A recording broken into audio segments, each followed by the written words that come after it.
So today's video we're going to talk about some of the safer ways to put your money into gold, and maybe silver if that's your thing.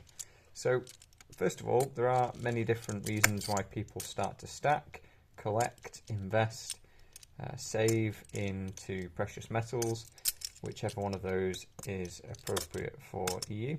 Now a lot of people, they are obviously aware of the risks of holding cash, such as inflation and on the more extreme end, you know, currency collapses, things like that. Whilst I'm not necessarily anticipating a sudden collapse in fiat currencies at the moment, maybe you are, maybe, you know, maybe it'll happen, maybe it won't. But whilst I'm not expecting that, I am expecting obviously inflation to keep eroding away purchasing power. So today I want to talk about a safe way to start going into gold, maybe making your position or starting your position, or maybe just continuing to build if you've already started. So I'm going to assume that you've got the idea that you're going to make a start at that, and we'll go from there. So first of all, obviously the gold price has run quite a lot recently. Now a lot of people, they are aware of the idea of buy low, sell high to make a profit. So the thing is though, once we are going into higher prices, it can put people off buying and acquiring, you know, more gold, more pieces, and so on. So how do you continue to stack safely or start stacking safely in this kind of an environment? Well, I think personally that, you know, you can start off with smaller, more regular amounts, and that way we are reducing our exposure to any particular price point and therefore spreading our risk. And in terms of physical bullion, we're spreading our risk over multiple purchases, over multiple price points. So you might have an amount of savings that you wish to allocate into gold. So in that case, what I would do is either split it down into maybe a monthly budget, or if you've already got the money saved up there ready to deploy, maybe you've got it from another asset or whatever it might be, you know, in that case, then I would suggest to split it into tranches. So rather than going all in on gold or whatever it might be on this one day at this one price point, let's say you are going to put an amount in now, you're going to wait perhaps 3 months and do another tranche, maybe another 3 months, and so on. So in that way, you're exposing yourself to different price points. Now, the problem with that is, what if the price just keeps going up? Well, then obviously you pay more for the future gold that you are buying. And obviously you would have been better off just going all in now. But what's the gold price going to do? Nobody knows. You know, we might all have our opinions, we might all have our best guesses, but no one knows for sure. So that's the problem. Whilst the current trend in gold is up, you know, the market is going to higher highs and keeps going as it is at the moment. That will perhaps one day change. You know, perhaps we'll go into a longer term market where the price is trending down. In any market at all, you know, the price doesn't just go up in a straight line. You get ups, you get downs. A bit like a wave pattern, you know, wave up and wave down. So in that case, you know, you might experience that you buy your gold now and then the price drops for 6 months or a year or a few years maybe, you know, who knows. But then the price starts to come back in the future and make high highs again. So what you want to minimize is the sort of amount of drawdown you go into. And for stacking gold, you know, I look at it different to investments because it's just a part of my long-term savings rather than my sort of investing pot, if you like. Obviously, it's nice that it's gone up, you know, over double since I bought my first coins. And, you know, some of my more recent purchases, I'm thinking, wow, these prices are quite high. You know, they've gone up a hell of a lot. And in some cases, you know, gold has gone up a lot, but the gold is still the same. It's still the same 1 ounce. It's still the same quarter ounce or sovereign or whatever it might be. You know, the actual gold is the same. It's the price, obviously, that has gone up in fiat terms. So some people are obviously pointing at that as being fiat going down, which, yeah, maybe it is. But in the world we operate, you know, we are using fiat money to, transact.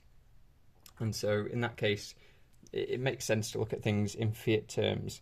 You know, you could look at other ratios like how many gold coins it takes to buy a house or whatever it might be, how many sovereigns, you know, for a house payment, something like that. But the sort of simple thing here is to limit the risk and exposure to one particular price point. So whatever it is your budget, you know, maybe you're just going to do a monthly amount that is, you know, relevant to you, that suits your budget. It's not going to leave you starving, you know, if you've got kids to feed, obviously make sure they're not starving either. But maybe it'll be a half sovereign a month, maybe it'll be a sovereign a month, maybe it'll be a sovereign a week, you know, maybe it'll be a tenth. If you prefer the 4/9's fine, you know, maybe you're going to go for something like a 10th Britannia. You know, the premiums we'll talk about on other videos, but maybe it's an ounce, you know, whatever it might be, your sort of regular budget.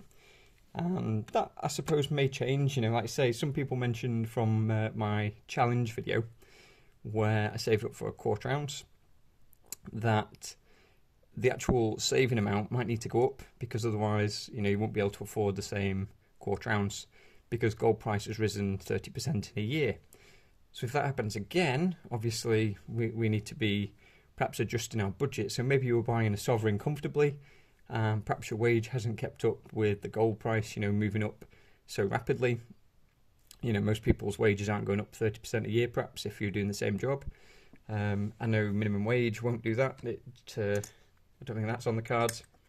But, you know, depending on what your salary is, maybe you've been promoted or something and, you know, your business is growing, something like that. Maybe you are going up 30%. But for a lot of people, they might have to either make some sacrifices elsewhere or just start to look at other coins. So maybe you were going from, you know, an ounce to a half ounce, or, you know, sovereign to half sovereign, whatever that might be. The key is to spread the purchases over multiple price points, multiple times. The other interesting angle is, whilst I think it's more appropriate to someone who's already got quite a stack, when we see prices go higher, we can often see premiums go lower. So it takes a while for the premiums to catch up on some of the more fancy coins. So like some of the prices I paid, I can't remember exactly, but for this is now well below spot, what the actual spot price is, even though, you know, it's a relatively low mintage. I'm not sure if it was limited mintage, was it? But it was quite a special coin in that Pamp and the India Mint have teamed up on this one. The Royal Mint have teamed up on this one, sorry, to make the India Sovereign, which I don't think I'm going to get zoomed in enough on this angle. But, you know, there's certain special coins or certain graded coins, perhaps. The Canada Sovereigns, they are not necessarily hard to come by. You're not going to find them in best value bullion, but they are, you know, quite rare in terms of their mintages compared to a lot of other sovereigns. You know, some of these are minted in the sort of tens of thousands, whereas most sovereigns were minted in the millions. So there are certain coins that, to certain people, you know, are worth more, worth a premium, and do certainly trade at that in, you know, in dealers' stores and things like that. So it could be that the price of those, you know, it doesn't really keep up with the inflation of the gold price too directly. There's a bit of a lag. So it could be an idea to pick up some of those coins.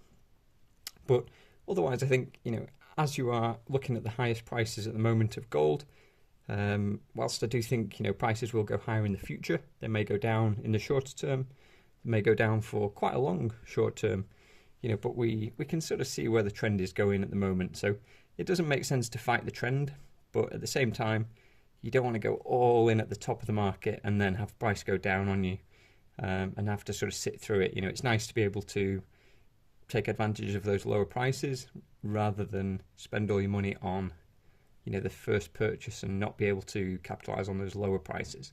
So it'll bring your average down overall. It'll therefore lower your break-even point and, you know, just protect you from those higher prices.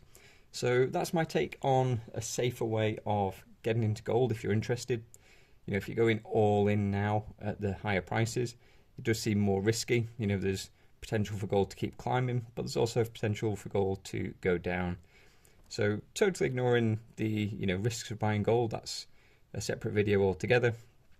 Like I say, assuming that you are set on the idea, that you're going to put some money into gold, and that is what we have for today. So I hope you enjoyed this video, and let me know in the comments your thoughts, any ideas, anything I missed, and look forward to chatting to you there.